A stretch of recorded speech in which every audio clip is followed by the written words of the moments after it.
Espero que tenham aproveitado as aulas que os nossos colegas deram, o André Luiz Ramos e o Rafael, e também o doutor Luiz Augusto. Luiz Gustavo. Hoje nós vamos ver o antepenúltimo capítulo, aliás, o penúltimo capítulo, que é efeitos físicos. E há muito que aprender neste capítulo e creio que deveremos anotar, porque não é comumente tratado nos nossos cursos de mediunidade dos centros espíritas e das federações. Então,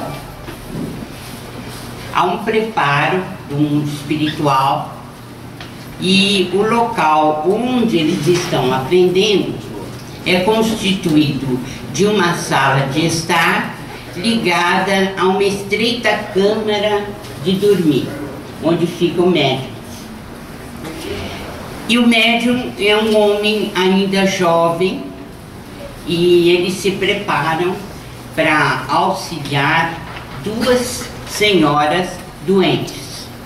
Aliás, o Aulus diz que eles somente se empenham nesse tipo de atividade porque há doentes a serem tratados.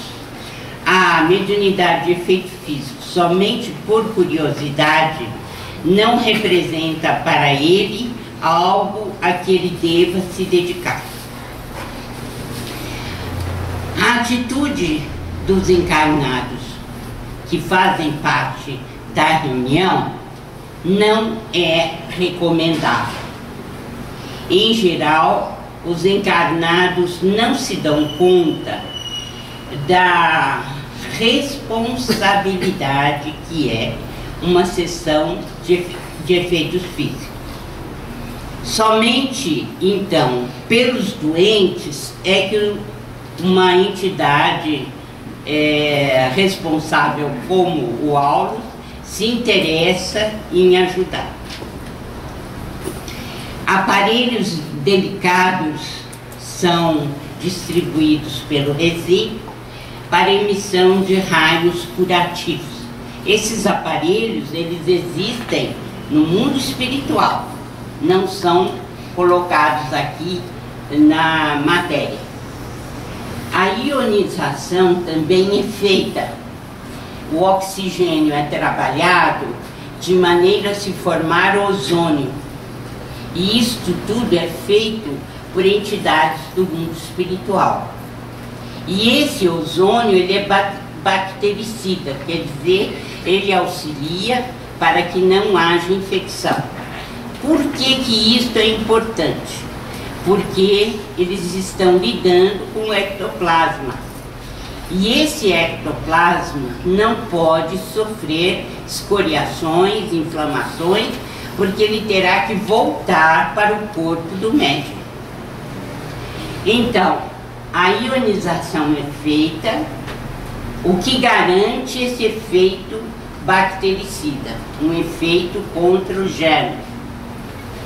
No entanto, os encarnados não primam pela responsabilidade, porque estão impregnados de nicotina, de carne e muitos de aperitivos.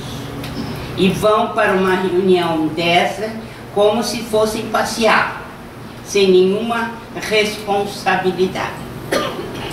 Além da nicotina, da carne, dos aperitivos, eles também têm formas, pensamentos inadequadas. Então, não tem assim uma disciplina mental, não procuram pensar no bem e isto reflete no cômputo geral. Bom, eles já cuidaram do médium no aspecto da digestão, da circulação e do apoio às vísceras ou aos órgãos em funcionamento. Então, Aulus recomenda que a gente estude no livro Missionários da Luz. E de fato foi o que eu fiz quando escrevi o Dom da Mediunidade. Eu coloquei as informações dos mentores, tanto em Missionários da Luz, quanto nesse livro, nos domínios da mediunidade. E a carga de informações é muito grande, e informações que, em geral, nós não temos em livros comuns. Então, seria interessante que vocês pudessem rever o livro Missionários da Luz e acompanhando nos domínios da mediunidade, para entenderem melhor o que é a materialização, o que são os efeitos físicos. Apagada a luz, os encarnados começaram com os hinos evangélicos. E os desencarnados extraíam as forças da onde eles podiam, quer dizer, das coisas, né, das pessoas e da natureza. O médium desdobrou-se e viu-se que o seu corpo estava largado e inerte. Sob o domínio dos técnicos, saía grande massa de ectoplasma. Então, o que significa falar que o médium está desdobrado? O que é isso? O que é desdobramento? Desprendimento. O que é desdobrar-se? Se desprender do corpo físico, né? O espírito se desprende do corpo físico. Sai o perispírito. Pode sair tudo que tem do perispírito ou não? Não. O que deve ficar nos desdobramentos? O que deve ficar? A parte do corpo vital, do duplo etérico, porque se sair, morre, né? Então o perispírito sai, mas não todas as camadas. Aquela camada mais ligada às reações orgânicas deve ficar, certo? Senão o organismo ele não funciona, né? Não. O organismo pode morrer. Entendi. Bem, o que é o ectoplasma? É uma pasta flexível, uma espécie de geleia viscosa, semilíquida, que sai por todos os poros do médium, particularmente os orifícios naturais, como a boca, narinas, ouvidos. Alguém aqui já viu fotografia de materialização? Vi. Sim, ótimo. Quem viu, ótimo. Quem não viu, procure ver, para saber como é que sai o fluido ectoplásmico do médium. Também sai do tórax e das extremidades dos dedos. Tem um cheiro especialíssimo. Parece assim uma coisa muito primitiva, de geleia viscosa, de protoplasma. É um movimento reptiliano, quer dizer que se assemelha ao movimento de uma cobra, né? Vai realizando meandros. Mas é volátil, né? Ele volátil, né? Não, se é ectoplasma, ele está no sentido, não é mais gasoso, né? Ele é material. Agora, ele pode ser gasoso, mas aqui no caso não, porque ele está sendo visto, né? É semilíquido, né? Tem grande massa protoplásmica, viva e tremulante. O ectoplasma está tão associado ao pensamento do médium quanto as forças do filho em formação se encontram ligadas à mente maternal. O que Aulus quis dizer com essa frase? Que o fenômeno de materialização assemelha-se a quê? A gestação, pessoal. Isso é para falar logo assim, ó. Entendeu? Porque significa que nós entendemos. Então, o fenômeno de materialização assemelha-se muito ao período gestacional. Então, costuma-se dizer que a mulher grávida é uma mulher que está realizando uma tarefa mediúnica, porque ela está corporificando alguém no seu ventre, materializando alguém. E o fenômeno de materialização, ele precisa e deve ser comparado à gestação. Por quê? O que significa? Que o médium está intimamente ligado à produção do seu ectoplasma e que o ectoplasma vai formar algo que sai das entranhas do médium, como se fosse no período maternal. O médium pode intervir nos trabalhos. O Aulus diz que é tão complicado isso porque eles não sabem se o médium vai se comportar devidamente. E é sempre uma incógnita. Se o médium tiver maus pensamentos durante o trabalho, ele pode interferir de uma forma negativa na materialização. E isso não dá para prever e nem para controlar.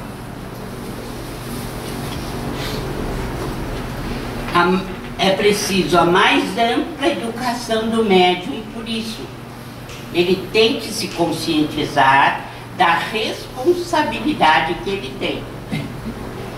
Tem de haver mais segurança na desmaterialização do médium. O que é isso? André Luiz e Hilário querem saber se o médium pode ser desmaterializado. Por exemplo, você está olhando o médium deitado, ele está numa profunda sonolência, um sono muito pesado, de repente você olha, ele não está mais, não tem mais nada ali. O que aconteceu? Desmaterialização. Houve a desmaterialização do médium, né? Aliás, os metapsiquistas e os cientistas das primeiras décadas do século XX já haviam reportado casos de desmaterialização.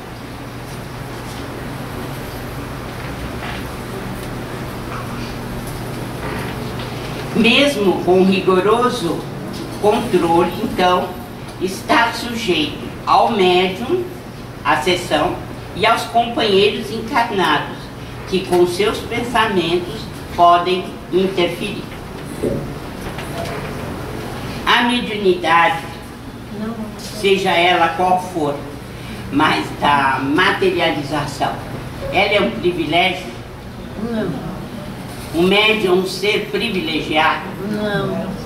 Não é. Ele recebeu uma incumbência e tem que dar conta dela. Ao contrário do que acontece aqui na Terra, quando os médiuns são endeusados. E na maioria das vezes perdem a encarnação por causa dos companheiros encarnados. pelo fascínio, pela adoração, pela invigilância. Materializar, diz Aulus, significa corporificar. Mediunidade não traduz sublimação, vejam bem, mas meio de serviço. Algo que o movimento espírita tem que deixar de lado e não repetir jamais é o fascínio pelo médium. A maioria age como se os médiuns fossem privilegiados, e não são. E o verdadeiro médium não se deixa levar por isso. Não vai para o personalismo, não acalenta a vaidade. O verdadeiro médium quer saber de trabalhar, de ser útil. Como atribuir santidade a médiuns da terra ou a comunicantes do além pelo simples fato de modelarem formas passageiras?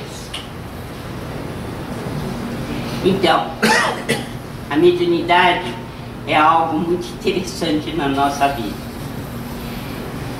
Nos séculos passados, matamos, levamos para a fogueira, enforcamos, pintamos o diabo a quatro com os médiuns, porque eram bruxos, eram pessoas que precisavam ser alijadas da sociedade. Depois, o tempo foi passando e de alguma forma nós fomos nos acostumando com esses fenômenos. E o que nós temos então? Fascínio e fascinação leva à distorção e ao desequilíbrio. Então, ainda nosso contato com a mediunidade é bastante crítico. Nós temos que, como espíritas, procurando em Allan Kardec e nos espíritos superiores, temos que disciplinar a mediunidade. E mais que isso, disciplinar os pensamentos relativos àqueles que estão ligados aos médiuns. Essa força, diz Aulus, é como as outras.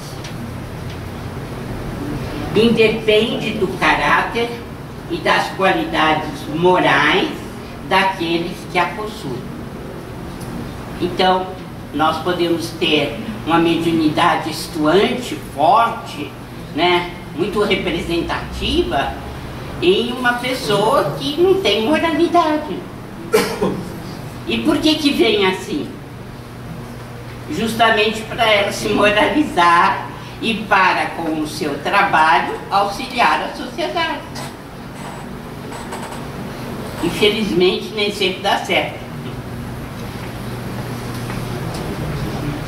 O Aulus diz claramente que o ectoplasma pertence ao mundo psicofísico. Quer dizer que a origem é psíquica, espiritual, e ao mesmo tempo dá vazão à parte orgânica, ao físico. No futuro, veja bem, essa é uma questão que tem sido muito perguntada. Por que que não existem mais sessões de materialização, se elas foram tão comuns, né, na época de Kardec e da metapsíquica? Aulus diz que no futuro ela será mais abundante, o ectoplasma e a ectoplasmia, e mais facilmente abordável. Então nós não estamos na época em que essa mediunidade vai se ampliar. Nós estamos no compasso de espera. Por quê? Porque o nosso atraso em matéria de amor é muito grande e nós não estamos aplicando o ectoplasma para curas, que é, né, bastante desejável que a gente o faça. É para isso que o ectoplasma existe. Por enquanto, diz ele, nós estamos francamente inatos. Nós não sabemos utilizar essa força devidamente.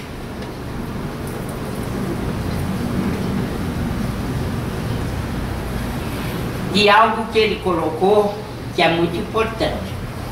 A mediunidade sublimada é algo eterno e divino, que a humanidade está edificando. Por enquanto, nós não temos muito traquejo em lidar com a mediunidade. Nós estamos fazendo ainda de uma forma incipiente. Não há conhecimento. Então é preciso a prática para nos levar a conhecer melhor o seu emprego. Eles obtiveram do médium uma grande massa de substância ectoplásmica, leitosa, prateada, e nelas havia alguns fios escuros e cinzentos, provavelmente as formas, pensamentos negativas dos encarnados. Agora vamos aprender o que o Aulus fala da constituição do ectoplasma, ou como é que ele se apresenta.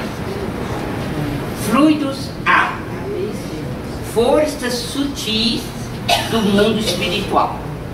Então, quando nós fazemos uma sessão de materialização, temos os fluidos A. Quais são os fluidos A? São aqueles típicos do mundo espiritual.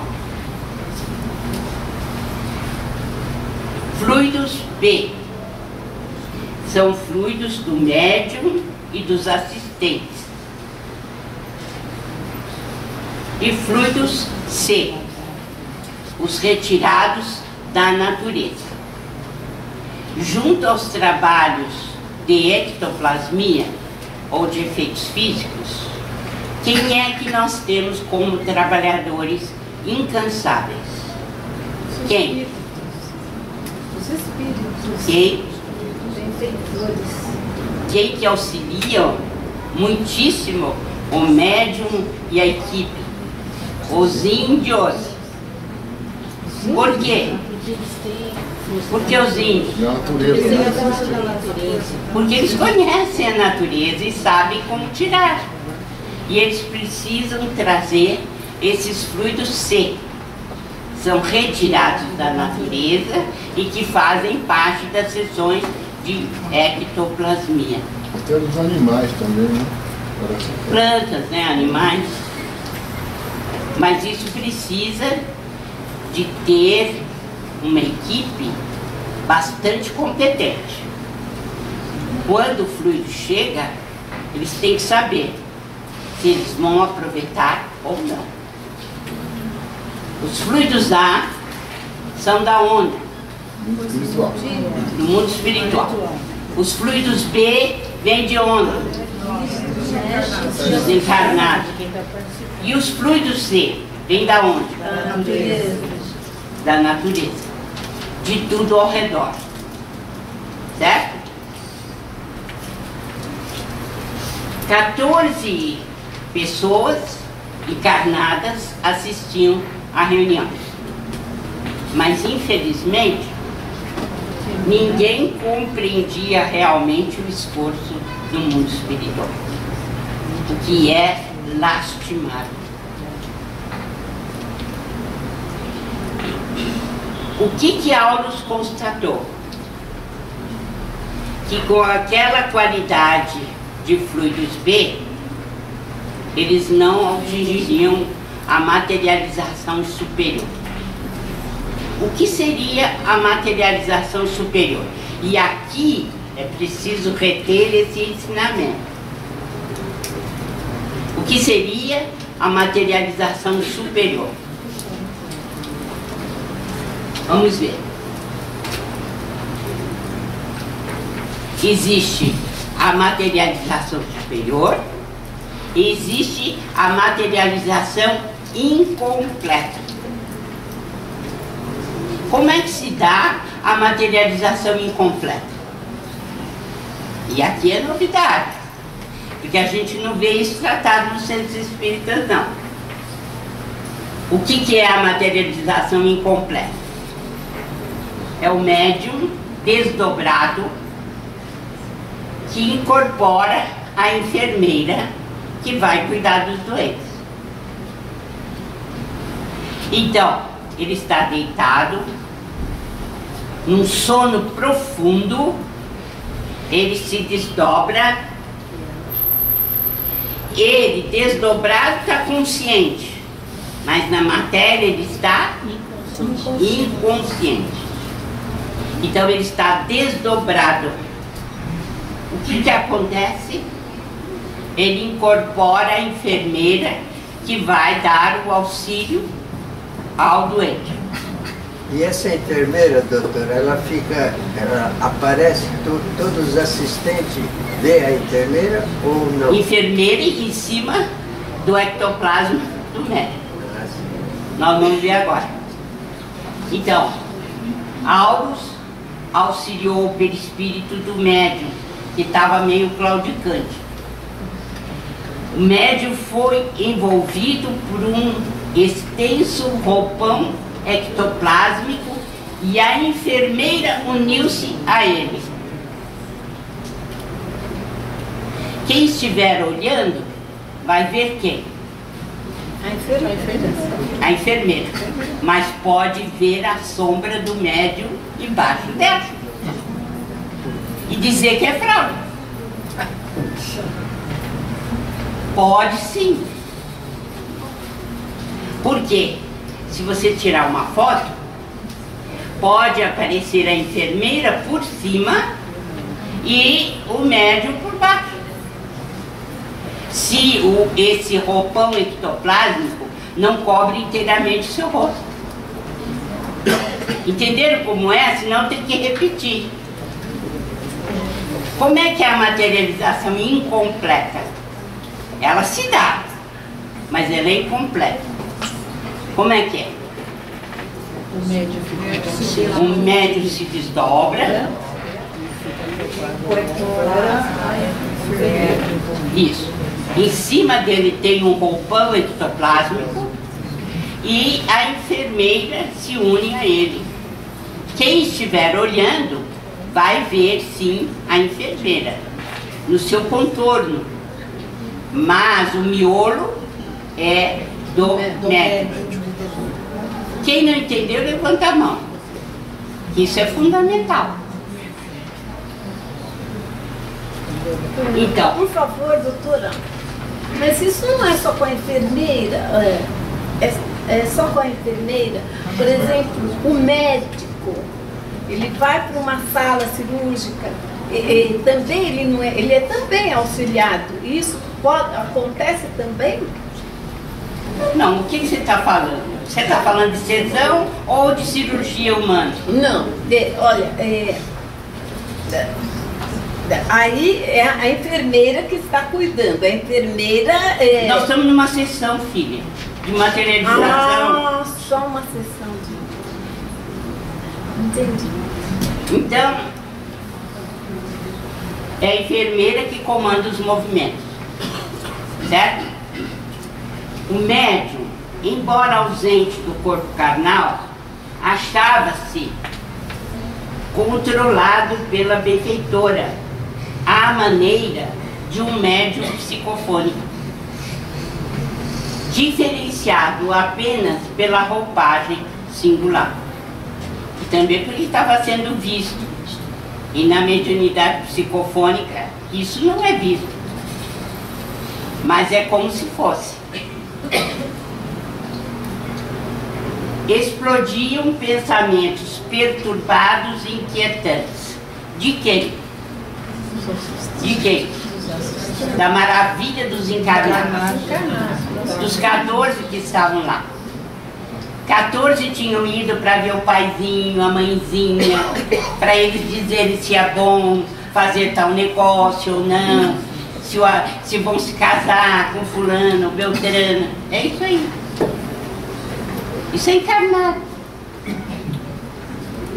Nada, neto de Biribitiba, nada. Tem nada. Não sabem nada. E estão ali, não sabem bem por que caíram de paraquedas. Podia selecionar essas pessoas, né? Mas os encarnados são todos assim. É muito difícil não ter assim. Então, fora do corpo, o médium está consciente, mas ele não se lembrará de nada.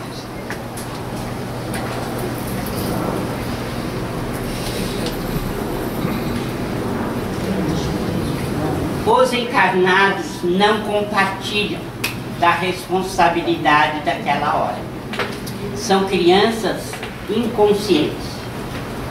Exigiram a presença de afeições desencarnadas, criticavam essa ou aquela particularidade do fenômeno.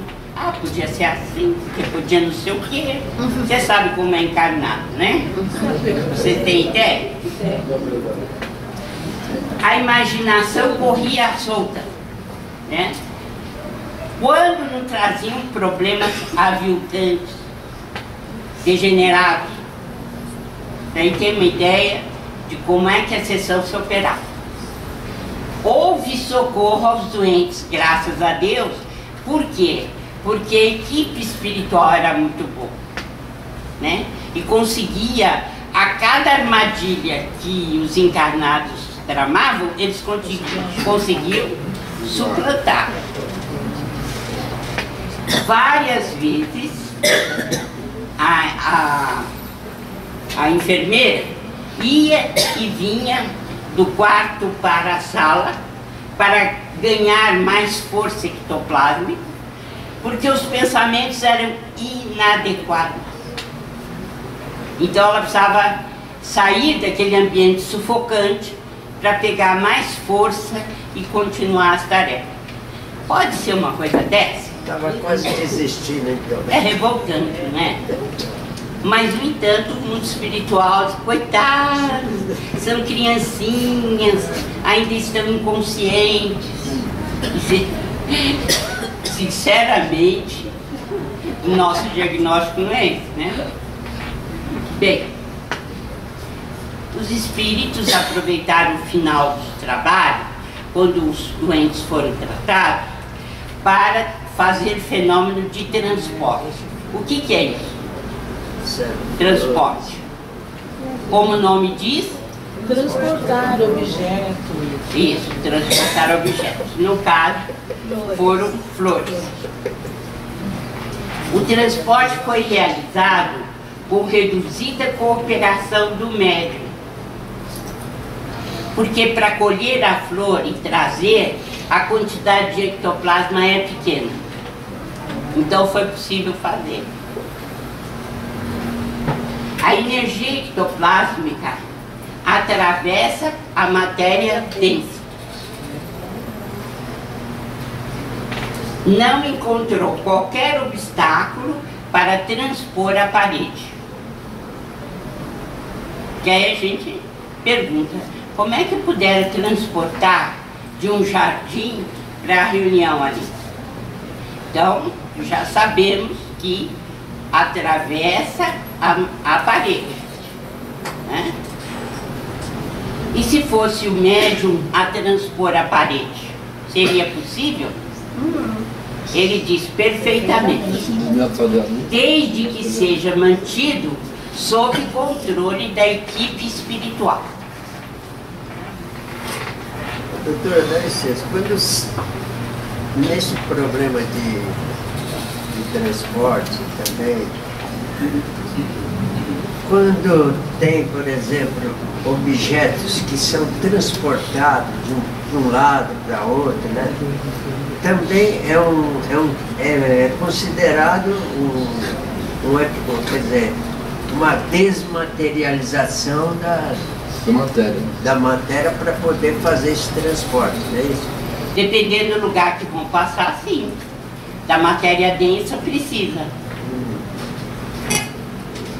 Por exemplo, no País da Sombra, a Mary Jo Elizabeth, através da mediunidade dela, eles transportaram da Índia para a Europa a Ixora crocata, que é uma planta típica da Índia e que foi transportada para a Europa. Seguramente eles tiveram que desmaterializar e materializar. Uma outra pergunta que está dentro desse contexto. Porque tem muitos médiuns que eles têm a mediunidade de efeitos físicos e às vezes eles se transformam em animais assim ferozes de uma hora para outra, entende? Tinha um membro do clero, se não me engano é Dom Bosco, e ele tinha esse tipo de mediunidade, de vez em quando ele se transformava em animais. Não é ele que se transformava, era a materialização de um animal selvagem. Ah, certo. Não é? Então é o que ele disse. Para o mundo espiritual, eles têm capacidade para materializar e desmaterializar. Então, a física já chegou à questão do transporte de pessoas físicas. Não sei se vocês têm acompanhado. Então, por enquanto, eles estão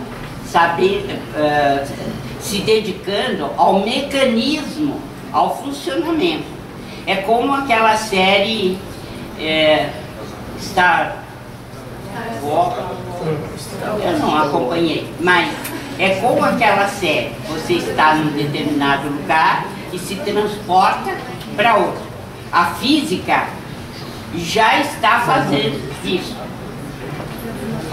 Então, o que o Aulus está dizendo? Eles são capazes de desmaterializar e tornar a materializar. E o que ele diz? Que nós vamos fazer isso. Por enquanto nós estamos desmaterializando. Nós estamos explodindo, não é? A matéria. A bomba atômica é um exemplo claro. Mas ele diz aqui: o espaço persiste em todas as formações e através dele os elementos se interpenetram. Chegará o dia em que a ciência dos homens poderá integrar as unidades e as constituições atômicas, com a segurança dentro da qual vai aprendendo a desintegrá-las. Então, Aulus já previu o que está acontecendo hoje nos experimentos da física. Você se desmaterializa para materializar-se em outro lugar. Mas isso já é feito no mundo espiritual correntemente, há muito tempo, desde que as sessões de materialização do século XIX e XX já estavam em pleno curso aqui na Terra. Não é? Isso é possível. O dom da ubiquidade de alguns encarnados relatados no passado tem a ver com isso? Seria o mesmo que materializar-se sim em algum outro lugar, mas é o nosso perispírito que materializa em outro lugar, né? Entendeu? Então, de uma certa forma, o espírito que faz isso, ele tem muito treinamento já para poder fazer. Porque ele larga o corpo dele ali e vai materializar-se em outro lugar. Provavelmente ele atravessou grande parte, assim, sem necessidade de desmaterializar. E materializou-se no lugar onde tinha que materializar. Né? Então, ele já deve ser um técnico normal de materialização e desmaterialização. Mesmo matéria ficando lá.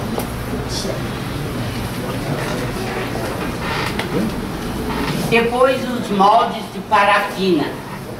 Quem já leu sobre moldes de parafina e materialização sabe que é comum isso, né? Então, um dos benfeitores cobriu a mão direita com a pasta dúctil que emanava fartamente do médium. Essa pasta dúctil é o ectoplasma, né?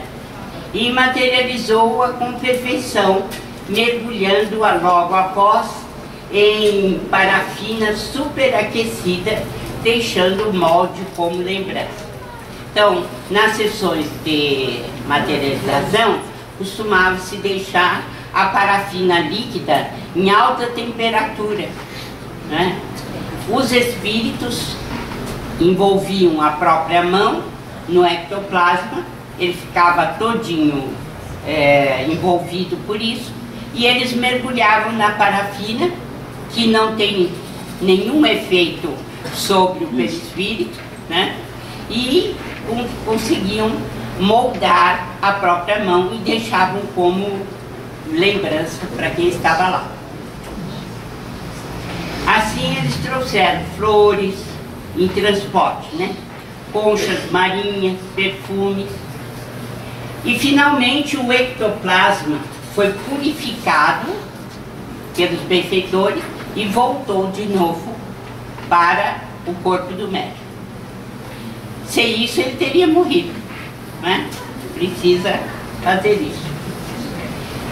A constituição do ectoplasma. Segundo Aulus, o ectoplasma está situado entre a matéria densa e a matéria perispirítica, assim como um produto de emanações da alma pelo filtro do corpo. E é recurso peculiar, não somente ao homem, mas a todas as formas da natureza.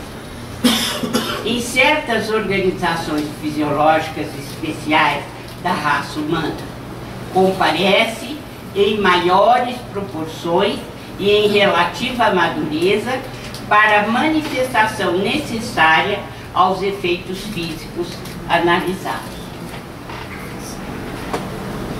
É um elemento amorfo, mas de grande potência e vitalidade.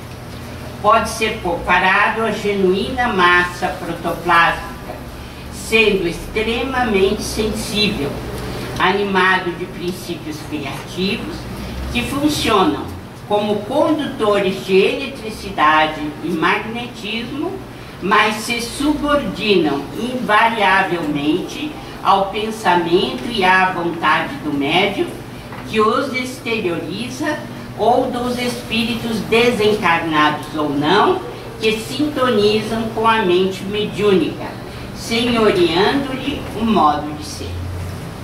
Esta é a definição de Aulus quanto à constituição do ectoplasma.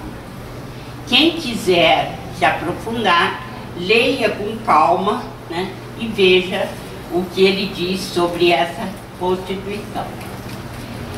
Infinitamente plástico, da forma parcial ou total, às entidades que se fazem visíveis aos olhos dos companheiros terrestres ou diante da objetiva fotográfica, da consistência de fios, bastonetes e outros tipos de formações, visíveis ou invisíveis nos fenômenos de levitação, e substancializa as imagens criadas pela imaginação do médium ou dos companheiros que o assistem, mentalmente afinados com ele. É preciso cuidado para não ser manejado por inteligências sombrias. É o que acontece quando nós estamos no final do período que estamos entregando o corpo físico à morte, que os benfeitores têm todo o cuidado de não deixar os ectoplasmas, os fluidos ectoplásmicos finais, à mercê de vampiros e que distribuem, então, pela natureza. Nosso amigo, polarizando as energias do nosso plano, funciona como uma entidade maternal, de cujas possibilidades criativas os espíritos materializados, totalmente ou não, retiram os recursos imprescindíveis às suas necessidades, sendo a prazo curtíssimo autênticos filhos de Deus. Isso dá a entender que nas forças geradoras do médium surpreendemos igualmente os princípios fundamentais da genética humana, em figurações que a ciência terrena ainda não conhece.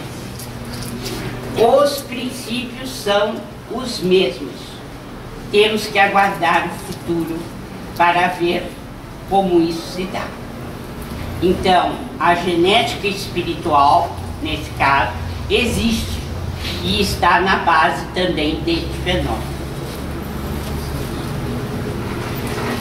O capítulo é longo, os ensinamentos são muito bons, e como eu disse, vou repetir, quem quiser maiores informações, leia Missionários da Luz na parte de materialização, e terá completado, né, a sua ideia, a sua formação quanto aos efeitos físicos.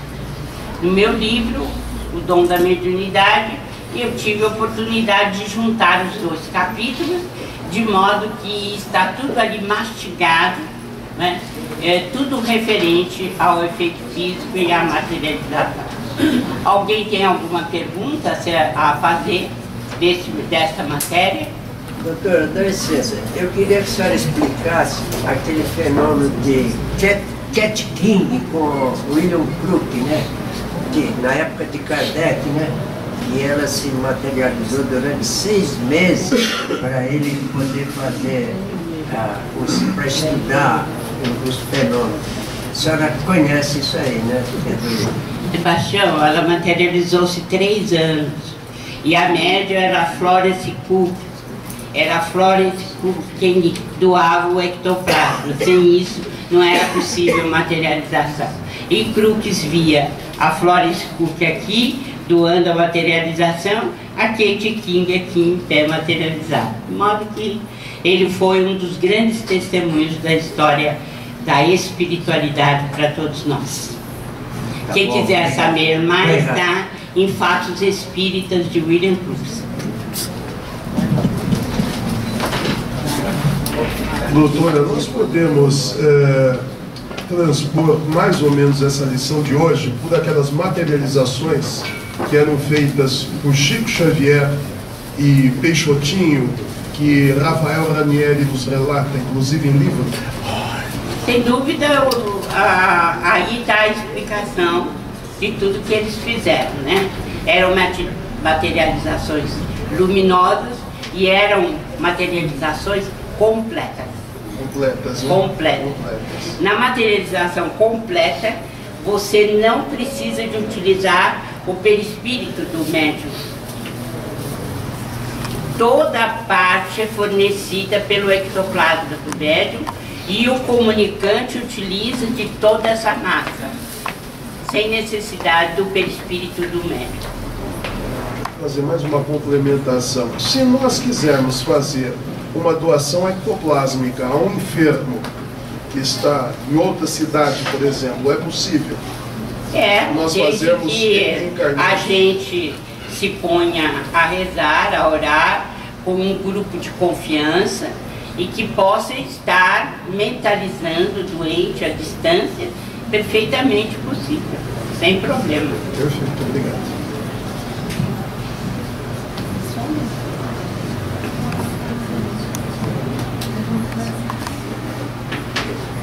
Vou repetir, a próxima aula será a última aula do livro, são 2 capítulos.